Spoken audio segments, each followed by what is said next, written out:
Geeks and geekettes, ladies and gentlemen, boys and girls, comic book fans from all over the world, gats and kittens, senors and senoritas, meine Damen and Herren, welcome to another thrill-packed, curiosity satisfying, inside comics, deep exploration, the comic book College of Knowledge. Ask Chuck Dixon, where you get to ask me questions about what I do for a living. What I do for a living is I write comic books. Let's not waste one more second of your very precious time. Hey, didn't do a show last week because I had dental surgery and I was on painkillers for a few days, and I didn't want to go viral in a way that didn't help me, which probably would have happened when I was on painkillers. So I've bounced back. I'm doing okay and ready for your questions. Here we go. First up to bat, Ryan Wilson. I know you've read a lot of books with the popularity and upcoming Dune sequels. I was wondering if you read Dune. Have you read any of the sequels? If so, what do you think of the books? I tried to read Dune. I made at least 3 attempts at reading Dune, and I just found it really, really boring. I mean, politics are boring to start with, and politics on another planet that some guy just made up, I don't know, did not appeal to me. I didn't get it. There wasn't anything there for me. I know, obviously, lots of people love it, and they're digging the movies and the rest. I've never watched an entire Dune movie. I had the same reaction to every Dune movie ever made that I had to the books. I'm simply not interested. I don't care what happens to Duncan Colorado or whatever his name was. I don't get it, so sorry. But you get a twin spin. You get something out of it. Ryan's back with, what's your idea on stories where the good guy turns out to be the bad guy or has to commit evil acts for the greater good? I think we're talking anti-hero here. Guys that, heroes or heroines that see that the ends justify the means, and they're willing to do just about anything to achieve their goals, and in their mind they're doing the right thing. And the point of the anti-hero is that we sympathize with them, that the people they're up against are so awful that even when they do awful things or illegal things or immoral things, we're still supporting them because it's in aid of a nobler cause, as they see it. But of course, every villain and every real life bad guy sees himself that way. He sees it. Hey, I'm helping out. I'm helping the people by causing a famine. Every bad guy in history has started out, I want to be the good guy. And then they either become corrupted or misguided or insane. And suddenly it's all about them. It's not about the people. And that's where things go off the rails. And the same is true for anti-heroes. If an anti-hero suddenly started doing things for selfish reasons or egotistical reasons, or used misplaced emotion, he would no longer be sympathetic. So that's the anti-hero. And it's like Judge Dredd is a good example. I think in most of the writers' minds, and I've heard several Judge Dredd writers say this, Judge Dredd is the villain in Judge Dredd. But I think most Judge Dredd fans don't see it that way. He's the hero. He's up against impossible odds, ridiculous, crazy odds. And he's just trying to maintain the status quo in Mega City 1, which is just a god-awful, wretched place to live. Now, does he go overboard? Does thinking Judge Dredd is a hero kind of celebrate fascism? Yeah, it does. But fascism in a comic is with costume heroes, to me, is excusable because it's a fantasy. All comics are childhood wish fulfillment fantasy, and all children are fascists. All children, if children ruled the world, we'd be in a hell of a mess, because as a child, you want what you want, and you don't care how you get it, for the most part. And also as a child, you see a chaotic world, and in your mind, as your mind is developing, you're trying to create order out of this chaos you see around you, until finally you reach adulthood and realize, well, chaos is just the way it is. I can't do anything about it. I can't change it. I can just get mine. I can just do the best I can, carve my own, slice of heaven out of this insanity. But as a child, you just want it all. You just want everybody to get along and everything to be wonderful and order. You want, as a child, you crave order, you crave discipline, you crave consistency, and so all children are fascists. And so Superman, Batman, Captain America, all those characters imposing their order. I mean, masked characters in boots and costumes and with superpowers, imposing their order on society, imposing their will on society. Yeah, at the heart of it, it's fascist, but it's excusable because these are childhood fantasies. Translate these to adulthood, and then you have a problem. And I think that's the problem a lot of comic book writers in recent years, I mean decades, have had a problem with writing superheroes because they simply don't approve of them. Which, okay, in real life, I would not approve. In real life, Superman would be kind of scary. So, this guy that, can lift ocean liners over his head, okay, this guy's a little frightening. Well, is he really a good guy? What if he decided not to be? But when you're a kid, you're like, go, Superman, go. I wish I could do that. I wish I could make men tremble and fear me and brush them aside like matchsticks. I wish I could do that. But of course, children can't. Thank God children aren't in power.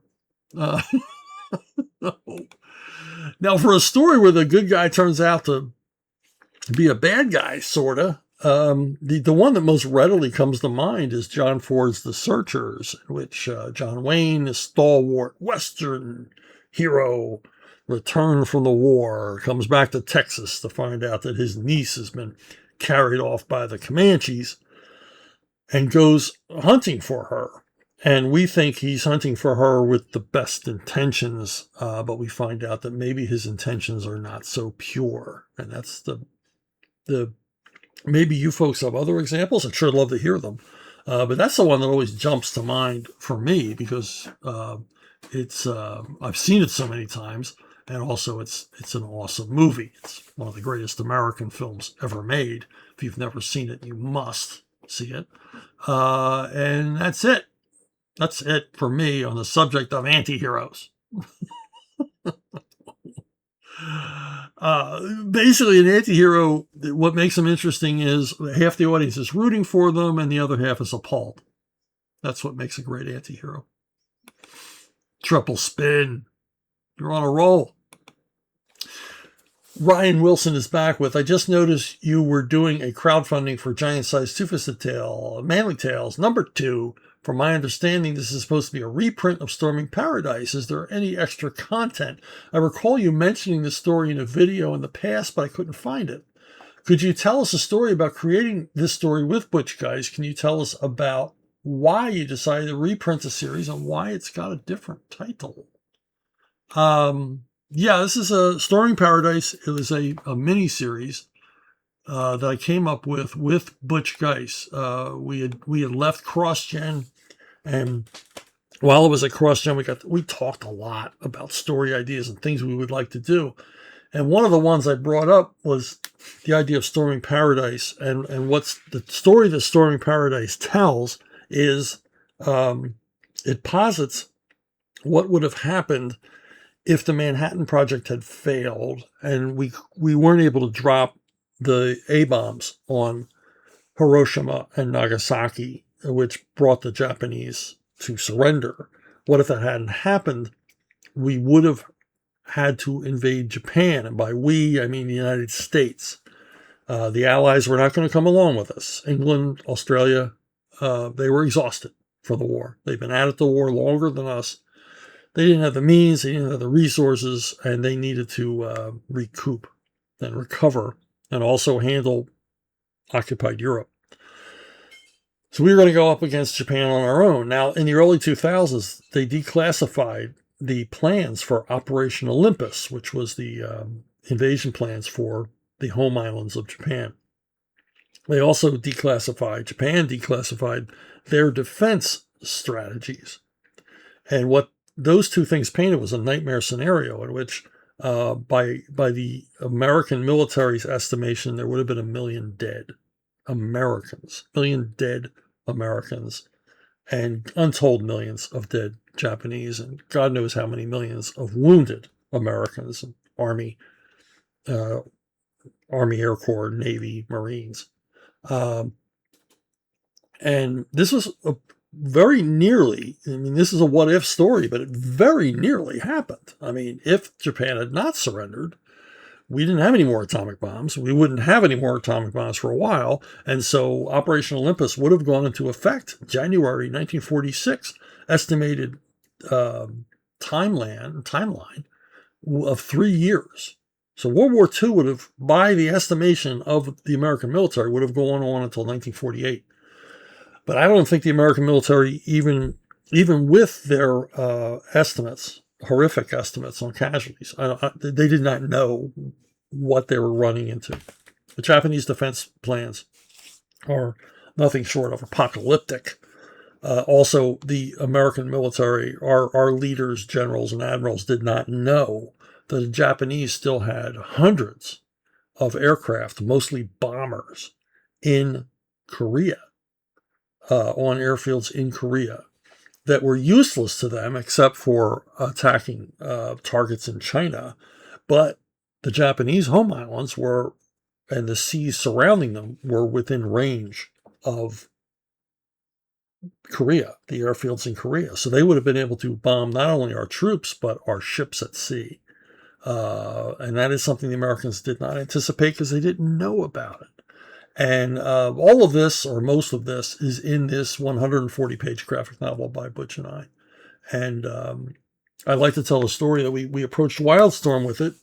They initially said yes, and then hemmed and hawed, and they had other things they wanted Butch to work on instead. They wanted him working on their superhero titles. They weren't interested in he and I doing this create-our-own project. And it's owned by myself and Butch Guice's family. And finally, Butch just put his foot down and said, look, we'll just go to Dark Horse and do it. Not that we knew Dark Horse would greenlight it either, but the bluff worked. And they said, yeah, okay, go ahead. And so we did this. Now, why did we do it as giant-sized two-fisted manly tales? Because we published it through Compass Comics. And initially, we were just going to do a hardcover reprint of Storming Paradise. Graham suggested doing it this way to appeal to his fan base. And I said, yes, that's fine with me. We'll do this because it's your fan base. It's your publishing company. You're the boss. You're going to do all the heavy lifting here, soliciting and fulfilling and all the rest of it, seeing to the printing and production design and all the rest of it. So, if you think, and I agreed with him, if you think it would sell better as the second issue of Giant-Sized Two-Fisted Manly Tales, then let's do it that way. And that's what we did.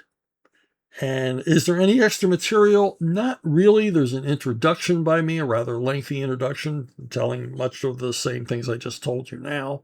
And then in the back, we reproduce the covers, the original paintings that Butch did without trade dress on them. So you get that. But it's a 144-page deluxe hardcover. Very nice package. As the first giant-sized two-fisted manly tales. And here I am just selling the hell out of it, but you can't buy it. The campaign is over. You'll probably be able to buy it on the Compass Comics website, but it's going to cost you more than it would if you had only bought it as part of the campaign. So there you go. A lengthy answer, to be sure.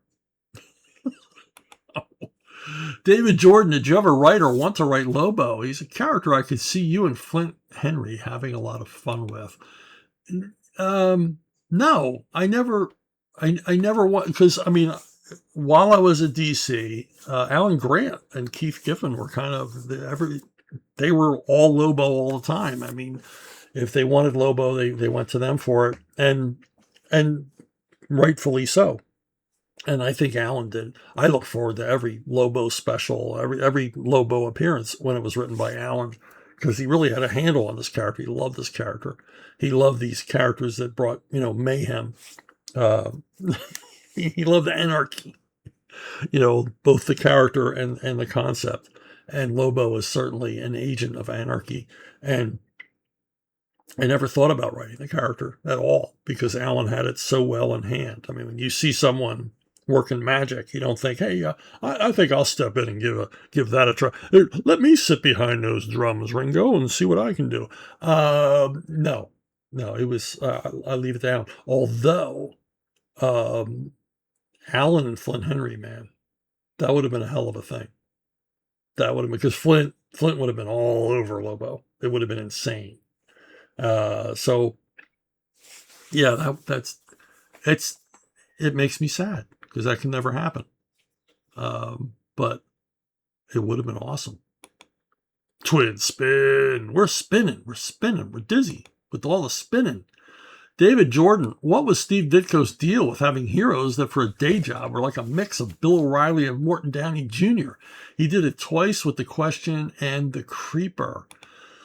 Well, Spider-Man was in the media too. He was a crime photographer. And it's pretty easy to figure out, why you would make your character a member of the media, where they have an excuse to learn things ahead of the public.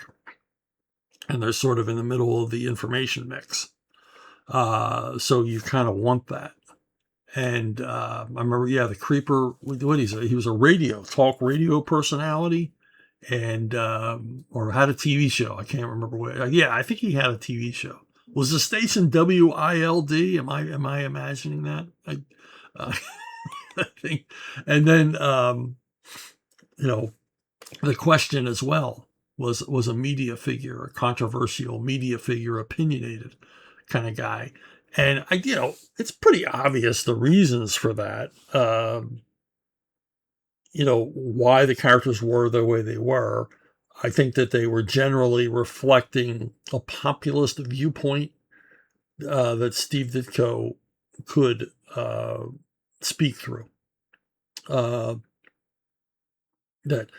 he wasn't going to have the character spouting his Ayn Rand objectivist philosophy that he believed in and lived by.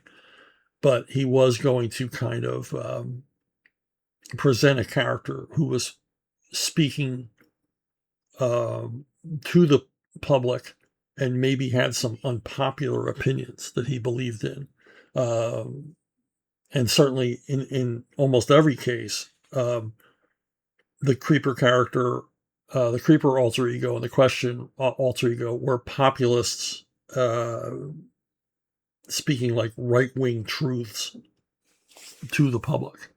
So a bit ahead of his time.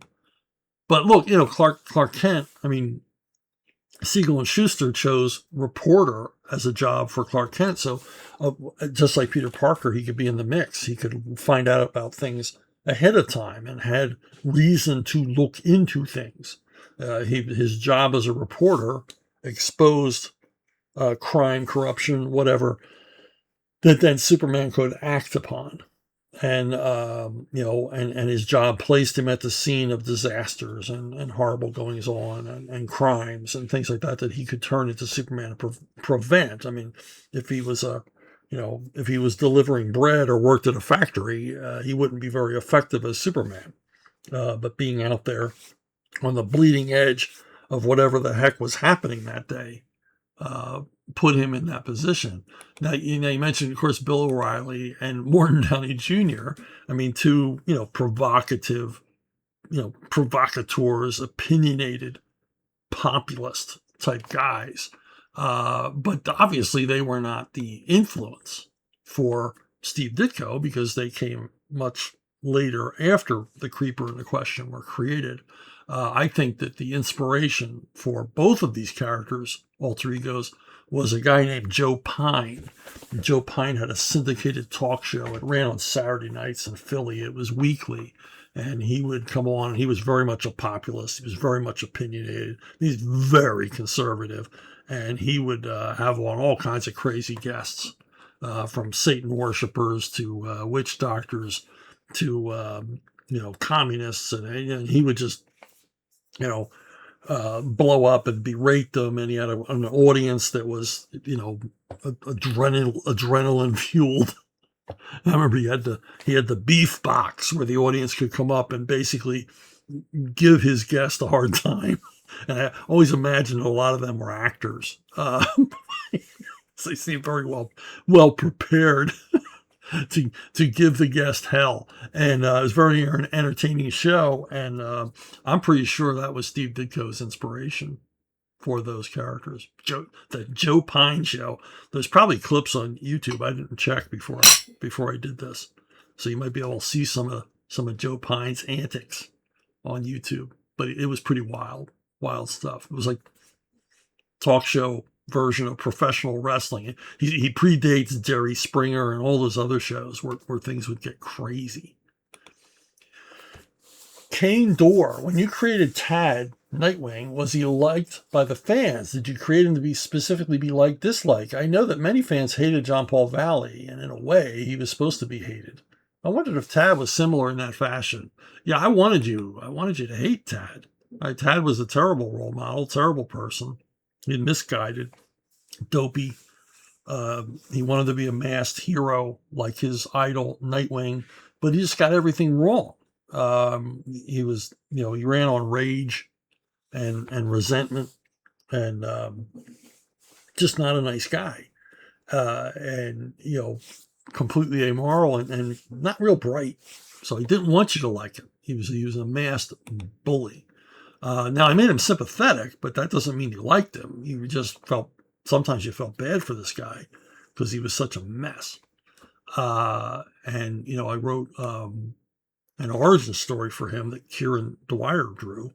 It was a one-shot issue basically telling you why Tad Ryerson was the way he was.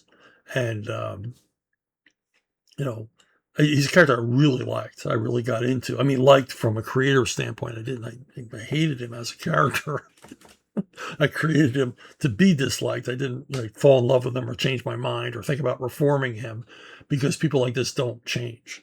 The older you get, the more you realize people start out a certain way and they stay that way the rest of their lives. Very, very rare instances where, somebody who's really rotten, finds Jesus and completely turns their life around. So Tad, that was never going to happen for Tad. But yeah, I didn't want you to like him.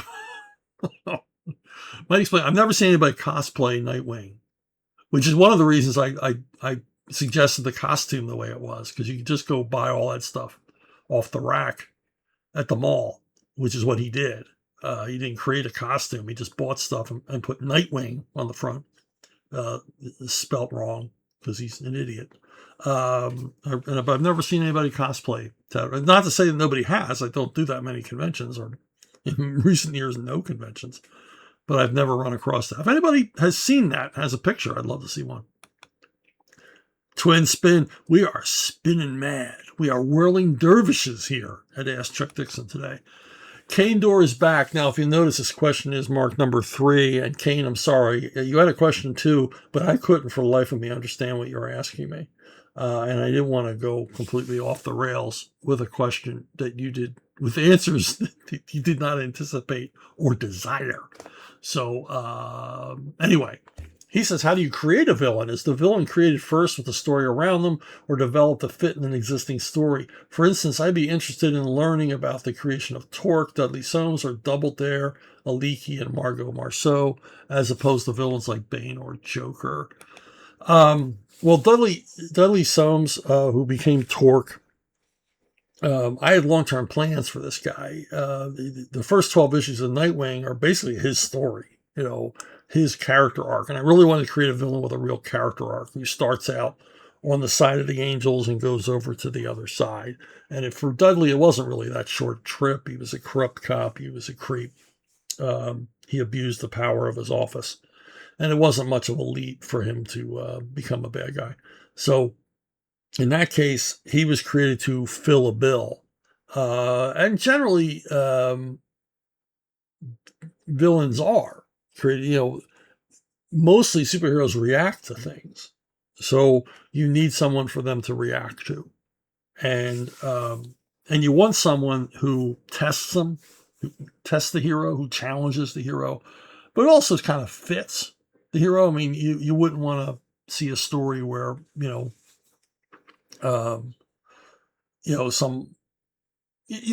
like Punisher versus Galactus. It might be interesting. Or when I had Punisher get the crap beat out of him by Ulick the Troll, I mean, I was making a point that you kind of have to match the villain to the hero. And yeah, it's contrived, but it's comics. It's like opera. Opera's great except for all that stupid singing. Comics, there's some contrivance and some goofiness and a lot of coincidence going on and stuff like that, but that's comics. That's what they are. So you're going to design villains, challenges that fit the hero, that challenge and test him and everything else. And Double Dare I created because I just came up with, well, what if there's, Double Dare? What would a villain called Double Dare be? And what would be 2 people? And so I created these pair of French twin sisters who are also incredible acrobats. And I thought that would be a great foil for Nightwing, fighting 2 women who together could kick his ass. And I thought, I don't believe, I hate seeing, some petite little woman beating the crap out of a 300-pound guy, throwing him around like he's a toddler. In movies and TV that we see so often.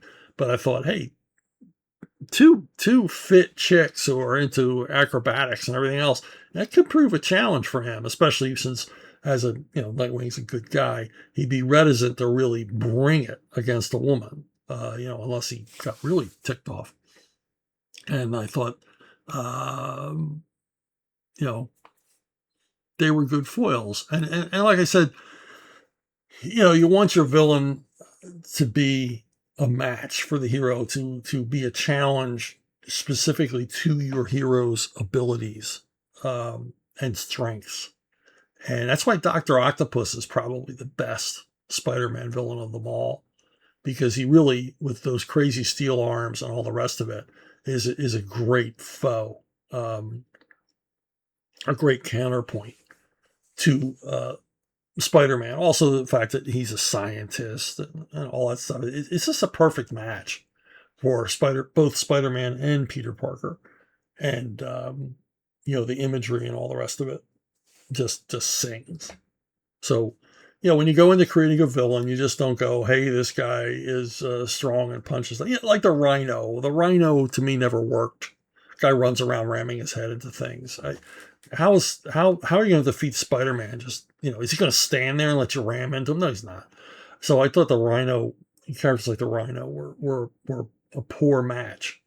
But if you go back to the Ditko run, and you see the Green Goblin and Mysterio and Kraven the Hunter especially, Electro, Sandman, these are characters that present a real challenge to Spider-Man. And he has to figure out, I,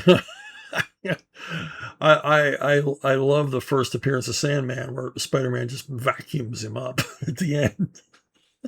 It's brilliant, absolutely silly, goofy. Like I said, it's comics, but brilliant, absolutely brilliant.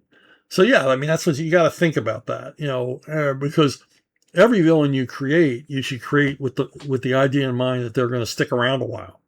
They're not a one-trick pony. They're not a one-shot, unless you kill them at the end, like every Punisher villain. Every Punisher villain gets killed. He has no Jigsaw is his only rogues gallery. So you got to put some thought into the villain if you're creating new ones, especially if you're on an established title. There's not a lot. You're already on the character's established. His ancillary cast is established. The environment is established. The only impact you can really have as a creator is to create new bad guys and create new challenges. And you really need to put a lot of thought into this villain. Is this a villain who's going to stick around? Does he fit the series? Is he interesting enough that we'll want to see him again? And is he a true danger to the hero so that every time he does appear, it's like, ooh, it's on now, Dr. Balloon Pants is back. Eli Zimmerman. He wants to know, in a completely impossible scenario where you have to pick of any and all characters from all of comics history, Marvel, DC, etc., which would you most like to use and what kind of story would you do and in which genre? I'm getting tired of saying this and you're getting tired of hearing it. The Fantastic Four. The Fantastic Four, to me, is the way into a sci-fi story. They're the road, the gateway into a really good, hard science fiction story, unlike any other characters in comics, in my mind. So I would go with the Fantastic Four, and Graham and I had this fantasy where he and I would do like a 2-year run on Fantastic Four, and we already know what our first story would be, and it would be a hardcore sci-fi story that is really cool. It's a really, really cool idea. It's a really cool concept. And we would love to jump on that, but that's never going to happen in this world. Maybe on Earth 2. He and I had like a 5-year run on Fantastic Four, blew everybody's mind. There's like 2 big honking omnibuses of Chuck and Graham doing Fantastic Four, but you'll have to go to Earth 2 to read it. So, Earth 2 Amazon. Paul Manoia. Back in the day, I read the Batman novelizations No Man's Land and Nightfall, and I liked how the literary medium showed a fresh and visceral take on those stories. Were you ever offered a chance to write a superhero novel based on a DC or Marvel character? Is there any insight you have on the publishing history of these novels? Were they successful? Did they find writers for them, etc.? How did they find writers for them? Are there any novels you'd recommend buying from the secondhand market? Now, Nightfall was only Denny O'Neil could have written Nightfall. He was the architect of Nightfall. He built the framework, and he was the guy. So there was no question. We knew from the beginning. He'd written novels under various pseudonyms. I think he wrote one under his own name, but he wrote some kung fu paperbacks in the 70s under the name Sergius O'Shaughnessy. And, so he had more experience than any of the rest of us at writing prose. So, which I mean to say, none of us had a lot of experience. Scott Peterson, his associate editor, probably had more experience at writing prose than any of the rest of us, except for Denny. So, but yeah, I felt with Denny there was absolutely no question. And it became a New York Times bestseller. It did very, very well. If I'm not mistaken, it went back to print a couple of times. And yeah, in a novel, you can explore a lot of aspects of the story that you don't have room for in a comic. There's no limit to the real estate you can have in a novel. I mean, you can write a novel that's 120 pages long or 920 pages long. So Denny just went deep into it and did it. And it's good. It's a good novel. There's that. So, and now No Man's Land, I don't know how well No Man's Land did. I assume it did well. because it was a Batman novel. And again, there was no question of who was going to write it. It was going to be Greg Rucka because I think squeaky wheel gets the grease. Greg would have probably killed anybody who they tried to put up instead of him because he had written a couple of novels. So he had experience writing prose. And I think he just campaigned to write this. And I don't think really anybody else did. I certainly didn't. Now, as to the question of was I ever asked to write any of these things? Yeah, I was told a couple of times, we'd be open to a novel by you. And I played around with a Nightwing novel for a while. But I didn't, it felt weird writing comic book characters in prose form to me. Because I was so used to writing them in comics, and prose still intimidated me at that time. This is like 90s. We're talking like, 98, 99, and prose still intimidated me. I wouldn't get into prose until, the 2010s. So, I was told we would be open to you pitching like a Nightwing original paperback. But I just didn't feel like I was up to it. And I wasn't up to it.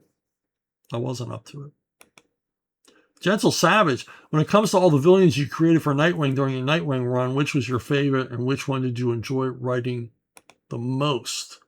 I gotta say Tad Ryerson. I put a lot of work into all my villains. Well, not all of them. Stallion. I didn't put a lot of work into Stallion. But I put a lot of work into Tad Ryerson. I wanted him to be in the series for as long as I wrote it. So I really thought about who he was, and like I did with Dudley Soames, basically created an arc for him so that he would remain interesting. So he's my favorite, although I have a soft spot for Lady Vic. I like the Lady Vic character as well. Just because she used, antique weaponry and stuff like that. Ace Mowick, you spoke about some of the Dell comics being pure comics. Could you expand upon that more by defining what you would consider pure comics and give some other examples? Now, Dell Comics, if you don't know, hugely successful comic book company, shows up in the 40s. It's part of Delacorte Press. Delacorte Press published, prestige hardbacks, paperbacks, crossword puzzle books, anything you can imagine Dell was into. And they had a comic book line, and they set very high standards for their comic book line.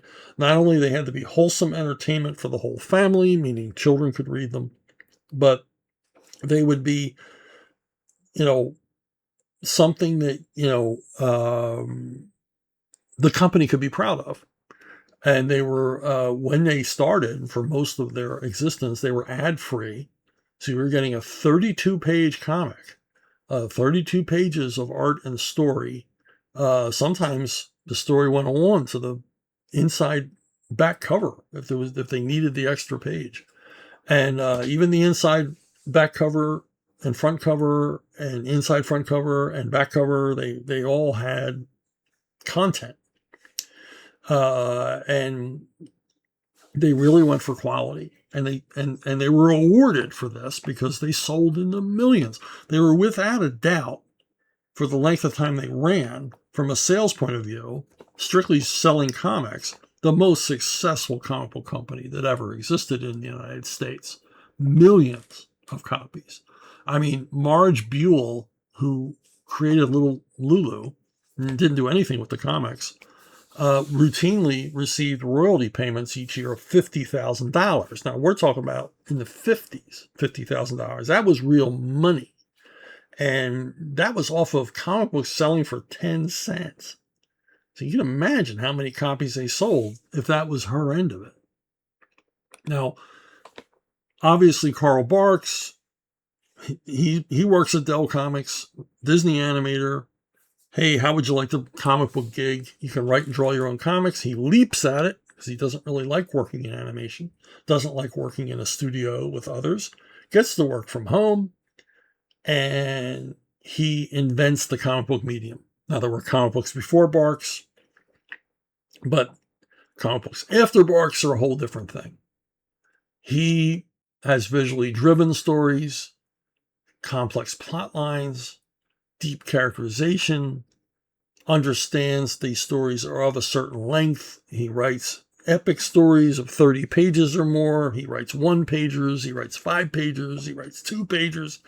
He just basically thinks really hard about this new medium. It's not just comic strips. It's not like comic strips. It's different. It's a long form comic book story all told in one shot. And he really takes it seriously, and he invents comic book writing. Everybody who's ever written comic books, I don't care where they are in the world, they owe something to Carl Barks, because he was a consummate professional and worked really hard to create comics for Dell and for an anxious public who bought millions of copies of Donald Duck and Uncle Scrooge and all the rest. Another one is John Stanley, who worked on the previously mentioned Little Lulu. He's sold in the millions. Again, visually driven, smart for a children's comic book, some very sophisticated ideas. The stories are funny. And some of them laugh out loud funny. I mean, he was an excellent humorist, really understood comedy, how it worked, also understood the stories had to be visually driven. And elegant is the word, because you don't want to bore kids. So you want to tell your stories with economy and elegance. And that's what he did, much like Barks. Now, they had enormous success with Dell Comics, with dramatic comics. They would license characters, much like they licensed Little Lulu, licensed the Disney characters, characters like Tarzan. These were dramatic comics drawn by people like Jesse Marsh or Russ Manning. And here it's, again, these are visually driven. Now, as you've seen from the recent examples, Dell was a grids. It was all grids. And a lot of times it was a 6-panel grid, or there might be 5 panels or 4 panels, but they would be within that grid format. And they were equal sized panels. And this is pure comics. Why I say it's pure comics is there's no flash. There's no gimmickry. The story is told within these panels. The stories are told in a series of sequential drawings. There's no overlap. There's no effects. There's no, anything like that we see a lot in modern comics. There's no experimentation with storytelling. It's just meat and potatoes. Here's the story, a good story, plainly told with clarity and drama and all the rest. And, you get mixed results. Some people were into it more than others. Alex Toth worked wonders with this format. Obviously dug it. Went for a totally cinematic feel with it. Treated it like, each panel like it was the frame from a movie. And this is the general approach that most of the other Dell people did. Tom Gill, this amazing long run on Lone Ranger. And again, to get away from the comics aspect, go on Google and look for Dell Comics. Look at the paintings, the cover paintings. They were paying like top-notch illustrators to paint covers for these things. Dell Comics were beautiful. Just a beautiful package. And especially the older comics, which were in the wider magazine format. Just beautiful stuff. And here, Tom Gill is, bringing you a Western. It's visually told. There's no gimmicks. There's no nothing. It's pure comics. It's words and pictures married together to move a story along. And of course, Alberto Giolitti on the long-running Turok. Again, pure comics. Beautiful stuff. And that's what I mean by pure comics. And we don't see a whole lot of that here in the United States. You'll see a lot of it in Italy, in Italian comics, and in French and Belgian comics. You'll see more of a pure comics approach, where it's, series of sequential pictures, and you're locked into this grid format.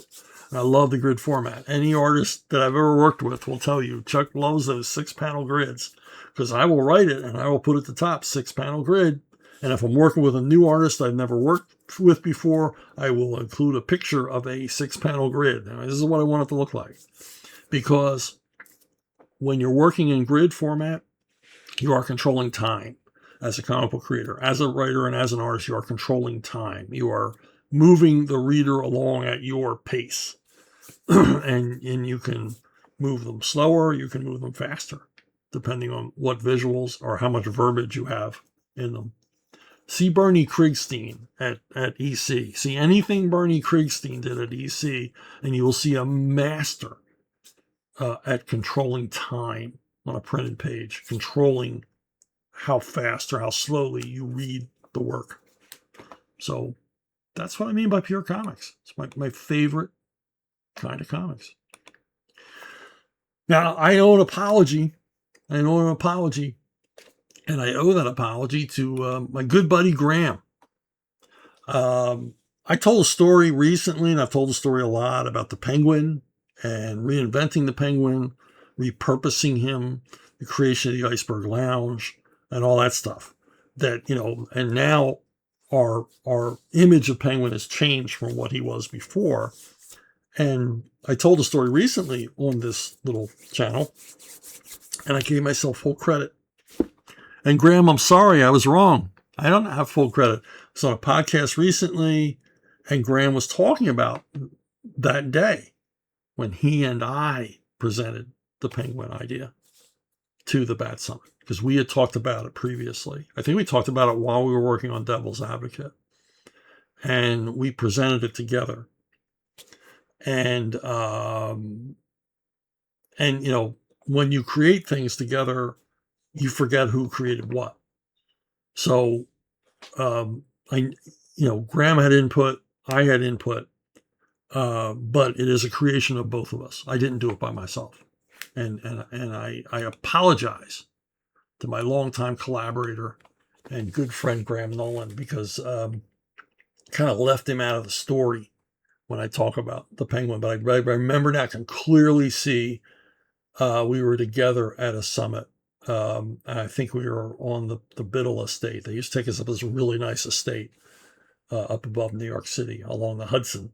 And I remember being in a big room and presenting this idea of repurposing Oswald Cobblepot as a cooler character than he had been before, instead of the ridiculous figure that he was in comics for so long. So there you go. Sorry, Graham. Sorry, buddy. Hope this makes up for it. And from now on, it'll be we did it, not I did it. But it happens in comics. You forget, and then over time you come up with your own version in your head that never happened. Memory is such a tricky thing, isn't it? So, okay. BrunoBookstore@gmail.com, BrunoBookstore@gmail.com. But before I let you go, let me remind you, there was a third Conan novel that I wrote, but we got a cease and desist order. Pit of the Blind God never saw publication. It's with Titan Comics or Titan Books. They say they will publish it, but it's been a few years now, and I get tired of waiting. I want people to read it. I don't want to write stuff and just take a check and nobody ever sees it. As far as I know, only 3 people on earth have read it. Me, Mike Hutchinson, and Vox Day. I want you to read it. Well, now more people have read it, because I'm offering you an unproofed manuscript, first draft, for free. Well, almost for free. Okay, there's a process. You can get this. You can get it immediately. Others have. They can swear, hey, I emailed Chuck, and he sent it right to me. Return email. Ba-boom. And all you got to do is you got to go to Subscribestar. I'll put the link down below here. And you got to join as a $5 member. Now, you can join as a $5 member and you can quit at the end of the term. That's fine with me. But I need to know who I sent these to. I need a record of who got these free copies. See, because I can't sell it. There's nothing stopping me from giving it away. And I want you to have it. I want you to be able to read Pit of the Blind Guide, because of the 3 Conan novels I wrote, this is the one I thought, man, this really clicked. It's got an I don't hype myself. It's got an unforgettable opening. So you're going to love it. It's got an action set piece opening. I was like, not so much Robert E. Howard inspired, but Edgar Rice Burroughs inspired. I wanted to do a big scale opening with prehistoric beasts and all the rest of it. And that phonied up cover might give you a hint. Because of course there would be woolly mammoths during Conan's time. Why wouldn't there be? He was between the ice ages. So now, okay, you go to Subscribestar, sign up for $5, and then, my friends, you go to St. Jude's Hospital for Children. Look it up on Google. Go to their website. Give them $10. Now, you can give them more. Somebody gave them $1,000. One of you folks gave them $1,000. Thank you. You are a saint, my friend. You do that, and then you get back to me. Show me your ride ticket from the Subscribestar page. All the directions are there on the Subscribestar page. And show me that, and show me a receipt or a piece of a receipt. I'll take your word for it, from St. Jude's that you paid. And then you go to Bruno Bookstore. You send me that to Bruno Bookstore. And you'll get your manuscript. You'll be the first kid on your block to read the lost Conan novel. So, all right. That's it for this week. I'll let you go. Let you go do something important instead of listening to me. Thanks for listening. Thanks for watching. And I hope to see all of you down the road.